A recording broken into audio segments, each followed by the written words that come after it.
So Guru is the active principle in spiritual life. Without the Guru, we don't even have a spiritual life.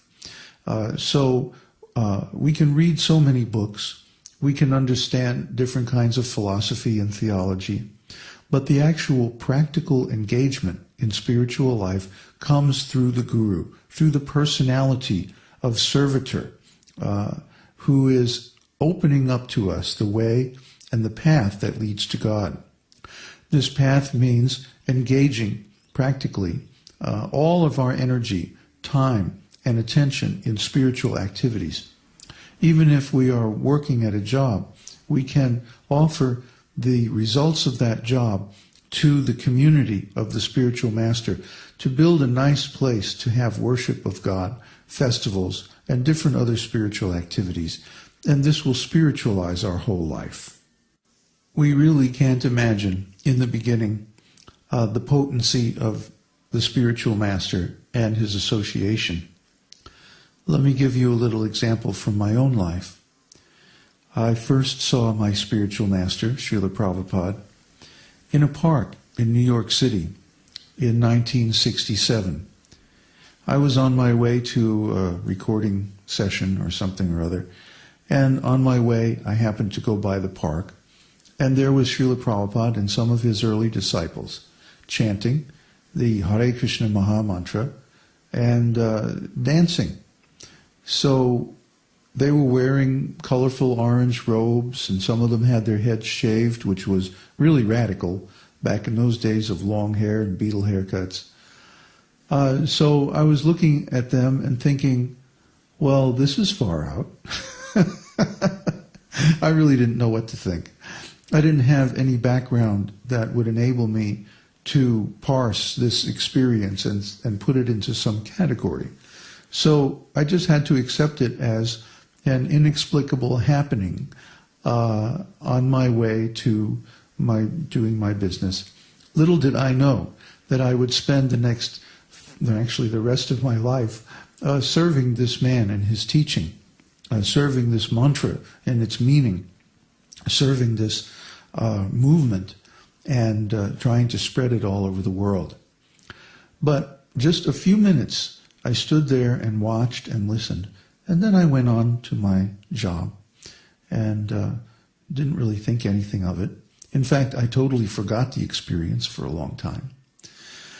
But shortly after that, circumstances in my life changed, and I got a very strong impulse to move to the West Coast because I had been searching for a guru.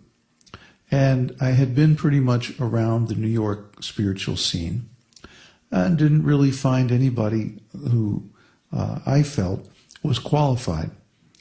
So I went to the West Coast, and one thing led to another, and I wound up living in a house just a few blocks from Srila Prabhupada's second temple in the United States, the San Francisco Temple, which at that time was on Stanton Street in Haight-Ashbury. And of course, being hippies and musicians and involved in so many different activities, we all wound up going there to eat, especially on Sunday, because they would have this delicious Sunday feast. So one Sunday, I went there, and Srila Prabhupada himself was there, and so I saw Srila Prabhupada for the second time. And even though I was going to the temple, still I couldn't surrender. I couldn't become his disciple because I was so attached to being a musician.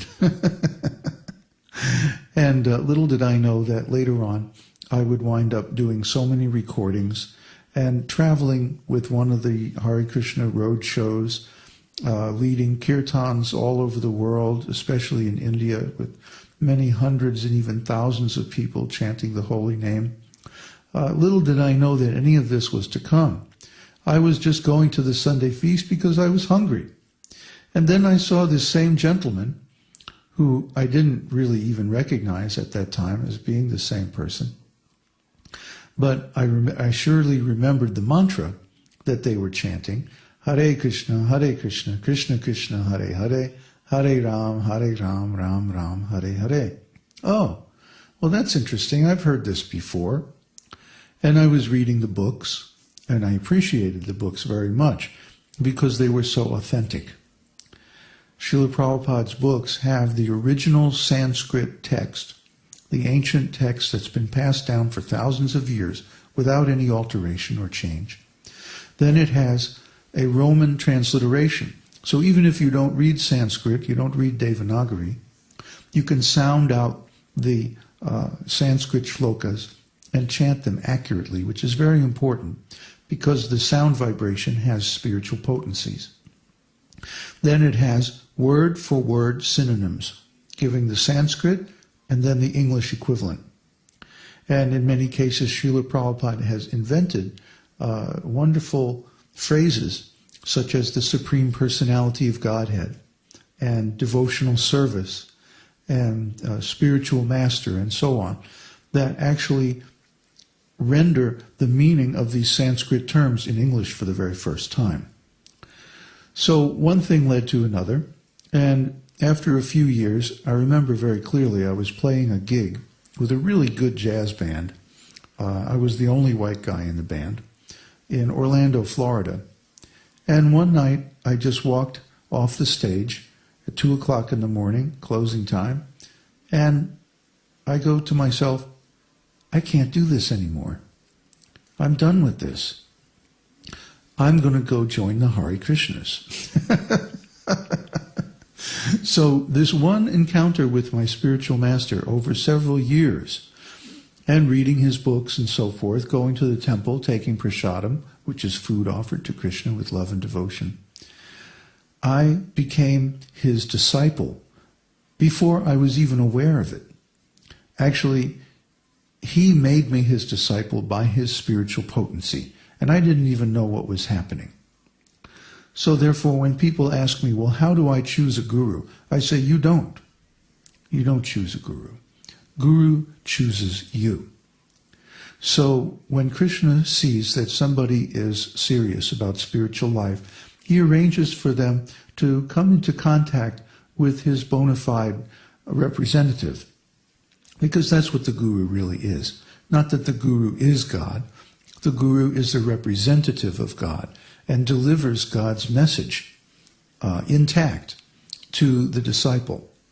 And because of the mercy of the guru, therefore the path to God opens up, and we can walk it as a practical matter of everyday life.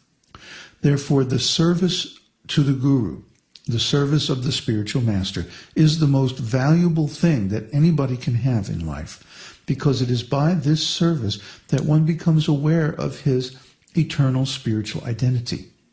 And we're talking here about your perfect body. Your perfect body means your spiritual body, your eternal, perfect body, not this material body. This material body is always imperfect and temporary. We have to die. But where do we go when we die, and who are we when we die? Well, we're discussing all that in our classes on Bhagavad-gītā. But basically, we are spiritual living beings. But we can't realize our spiritual nature without the teaching of a bona fide spiritual master who has already realized it himself. Just like, how do you learn to drive a car or fly a plane or become a doctor or a lawyer? By associating with people who know that already. And the spiritual master has already realized his perfect spiritual body. So that's why we worship the spiritual master, so that we can realize our perfect body.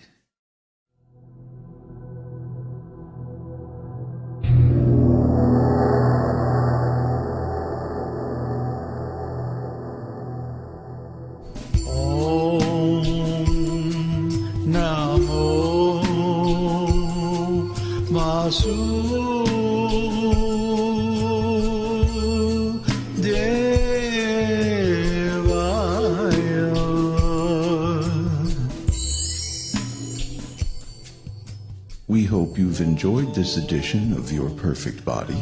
This is David Hughes, your host, reminding you to visit us on the web at esotericteaching.org, where you can purchase the complete Esoteric Teaching Introductory Seminar DVD. and many CDs of transcendental music and mantras.